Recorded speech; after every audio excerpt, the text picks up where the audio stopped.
The explosive origins of Dynamike, a Brawl Stars tale. In the dusty hills surrounding the Brawl Stars arena, long before the thunderous cheers and explosive battles that would make him infamous, lived a brilliant scientist named Michael Kavinsky. Known to colleagues as Mike, he was renowned across the scientific community for his groundbreaking work in geology and excavation technologies. His particular passion lay in exploring the deepest, most inaccessible cave systems that few dared to venture into. Mike's fascination with caves began in his childhood. Growing up in a small mining town, he would spend hours listening to the old miners' tales of hidden treasures and mysterious caverns that stretched for miles beneath the earth. These stories ignited a curiosity that would shape his entire life's work. By his 30s, Dr. Kavinsky had become the world's leading expert on subterranean exploration, developing revolutionary tools and techniques that allowed humans to venture deeper than ever before. His crowning achievement was a special blend of controlled explosives he called Kavinsky's kinetic excavators, carefully calibrated charges that could blast through rock walls with minimal risk of cave-ins. These explosives quickly became essential tools for geological expeditions around the world. Mike's bushy white beard and wild hair became as recognizable as his inventions, earning him the nickname Dynamite Mike among his admirers. Despite his success, Mike remained humble and driven by pure scientific curiosity. He often led expeditions personally, refusing to send others where he wouldn't go himself.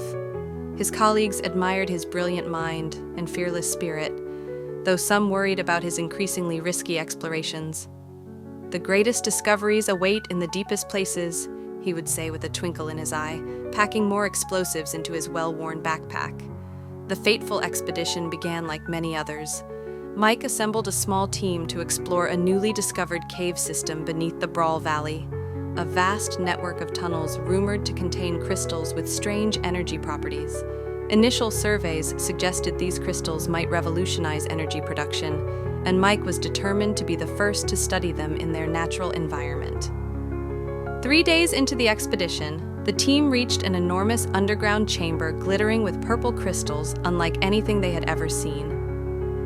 While the other scientists gathered samples and took readings, Mike noticed a narrow fissure at the chamber's far end, barely wide enough for a person to squeeze through.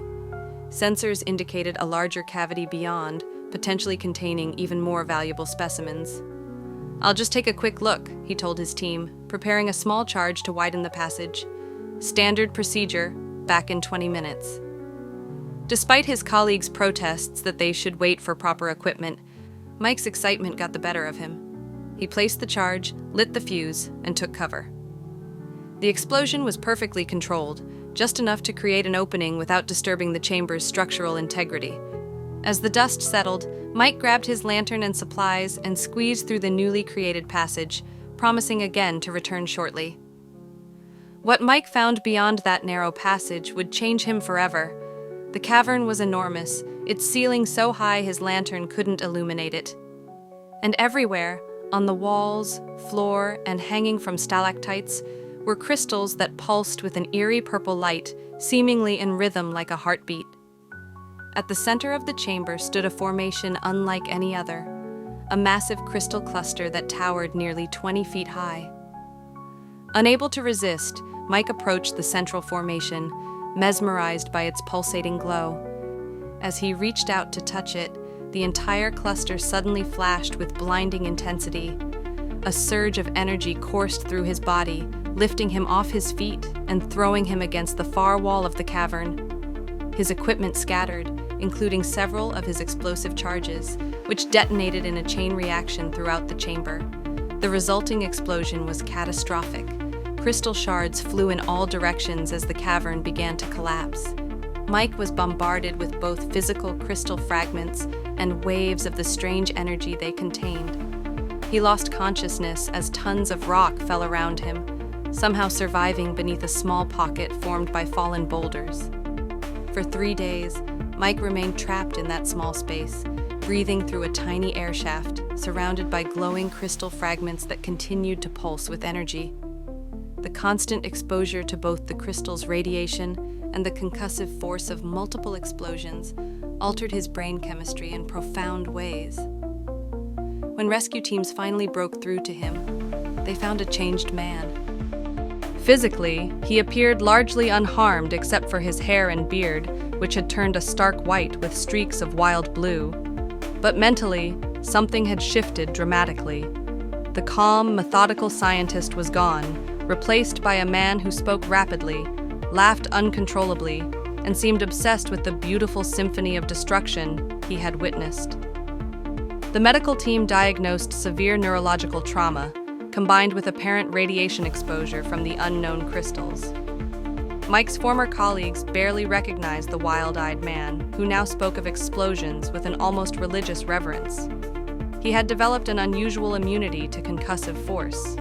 Tests showed he could withstand explosive impacts that would seriously injure normal humans. During his recovery, Mike's behavior became increasingly erratic. He would create small explosives from household items and detonate them when least expected, cackling with glee at the resulting chaos. The hospital couldn't contain him.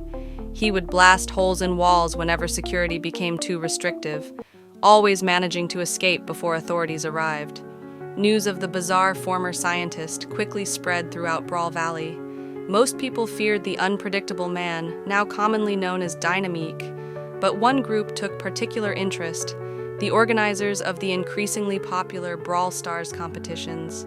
Always looking for unique fighters to draw crowds, they saw potential in the explosion-obsessed former scientist. A representative approached Mike during one of his brief periods of lucidity, offering him unlimited resources to create his explosives in exchange for participation in their arena battles. To everyone's surprise, Mike readily agreed, seeing the arena as the perfect laboratory for his new passion: testing the limits of explosive power. The organizers provided him with a specially reinforced mining outfit and an endless supply of dynamite. In return, they gained one of their most unpredictable and crowd-pleasing competitors. Audiences were enthralled by the wild-eyed old man who would gleefully toss dynamite sticks while shouting nonsensical phrases about beautiful booms and symphonies of destruction. What the Brawl Stars organizers didn't realize was that Mike wasn't fighting for fame or fortune. He was conducting experiments. Every match was an opportunity to test new explosive formulations, observe blast patterns, and study the effects on different environments and opponents. Behind his apparent madness lay the fragments of the brilliant scientific mind he once possessed, now twisted toward a single obsession. Between matches, Dynamike lived in a reinforced bunker at the edge of Brawl Town, where the constant small explosions and maniacal laughter became just another part of the local ambiance. Children both feared and admired the crazy old man, telling stories about how he could survive his own explosions without a scratch. Some of the braver kids would ask him to sign their toy dynamite sticks, which he would do with flourishing handwriting that hinted at his educated past. Fellow brawlers learned to both respect and avoid Dynamike. In team matches, he was as likely to accidentally blast his teammates as the opposition, but his destructive power was undeniable. The more strategic fighters found ways to work with his chaotic style, using his explosions to drive enemies into ambushes or clear obstacles. As years passed in the arena, subtle changes appeared in Dynamike's behavior. Occasional moments of clarity would break through his mania, particularly when facing opponents who used advanced technology or scientific principles.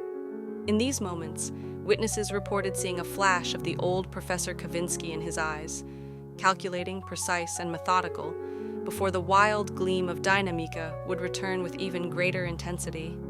Some theorized that continued exposure to the crystal energy from his mining canary, which glows with the same purple hue as the crystals from the cave, is preventing his complete recovery. Others believe the old scientist is still in there, conducting the longest experiment of his career, using himself as the primary subject. To this day, Dynamike remains one of the most recognizable and unpredictable fighters in the Brawl Stars arena. His signature move, hurling sticks of dynamite that bounce unpredictably before exploding, has ended countless matches in spectacular fashion. Audience members in the front rows know to bring protective gear, as debris from his explosions frequently showers the stands. The scientific community that once revered Professor Kavinsky now studies Dynamike from afar, publishing papers on his apparent immunity to concussive force and the unusual properties of his custom explosives. Younger scientists sometimes attempt to approach him with questions about his former work, only to be met with either incomprehensible ramblings or surprisingly lucid technical explanations, depending on his mental state that day.